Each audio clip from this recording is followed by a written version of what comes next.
এই সরকার হাওয়ায় ভেসে আসে নাই। মানুষের 51% ভোট পেয়ে অবাধ এবং নিরপেক্ষ নির্বাচনে সরকার গঠন করেছে, হাওয়ায় ভেসে আসে নাই। ঠিক। ওই সমস্ত বক্তৃতা যদি বাদ না দেন, জনগণই আপনাদের প্রত্যাখ্যান করবে। মানুষকে নানানভাবে টাকা পয়সার লোভ দেখিয়ে যেখানে 25 লাখ টাকা করে প্রার্থীদের খরচ করবার কথা, 300 প্রার্থীকে 22,000 কোটি টাকা খরচ করে ভোট পেয়েছেন, আসন পেয়েছেন 62-62 মতো।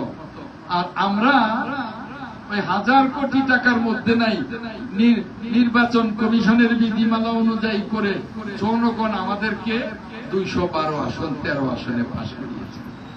ওই সমস্ত হুমকি ধমকি না দিয়ে আসুন, আলাপ আলোচনা করে এই দেশটাকে আমরা সমৃদ্ধির পথে নিয়ে যাই।